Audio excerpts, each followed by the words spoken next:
ہمارے دیہاتی کلچر کے اندر بوڑھے لوگ بچوں کو شوکیہ گالیاں دیتے ہیں اور لوگ بھی اس پہ ہنس رہے ہوتے ہیں کہ یہ گالی دے رہے ہیں۔ گالی آپ مزاح سے دے رہے ہوں، آپ شوق سے دے رہے ہوں، غصے سے دے رہے ہوں، یا کسی کی اہانت کرتے ہوئے کسی کو تکلیف پہنچانے کے لیے اذیت کے طور پہ اس کو گالی دے رہے ہوں، ہر صورت کے اندر گالی کی اجازت نہیں دی گئی۔ سباب المسلم فسوق وقتالہ کفر، مسلمان کو گالی دینا فسق ہے اور اس کو قتل کرنا کفر ہے۔ تو ہمارے دین نے ہمیں گالی گلوچ سے منع کیا ہے۔ اللہ کے محبوب علیہ السلام نے ارشاد فرمایا المستبان شیطانان، جب دو لوگ آپس میں لڑ پڑتے ہیں اور ایک دوسرے کو گالیاں دینے لگ جاتے ہیں تو فرمایا کہ ایک دوسرے کو جو گالیاں دے رہے ہیں یہ شیطان ہیں۔ ابن حبان کی روایت ہے۔ اللہ اکبر۔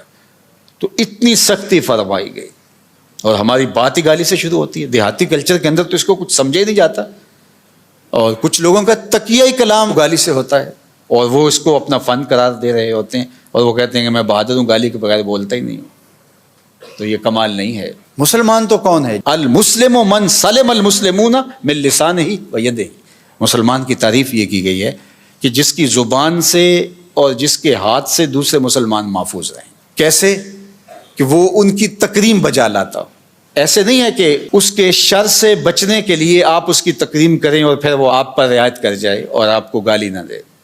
وہ بدترین شخص ہے جس کے شر سے بچنے کے لیے لوگ اس کی عزت کرتے ہیں۔ محلے میں، گلی میں، دیہاتوں میں، چوکوں میں، چوراہوں میں، رشتہ داروں میں، اقربا میں، دوستوں میں لوگ ایسے موجود ہوتے ہیں کہ جن کی شر سے بچنے کے لیے ان کی تکریم کرنی پڑتی ہے، ان کی ہاں میں ہاں ملانی پڑتی ہے۔ ہاں تم ہی سچے ہو، تم ہی جو کہتے ہو، یہی بہت بڑا فلسفہ ہے۔ افلاطون بھی پیچھے رہ گیا، بقراط سقراط بھی پیچھے رہ گئے، تم آگے ہو۔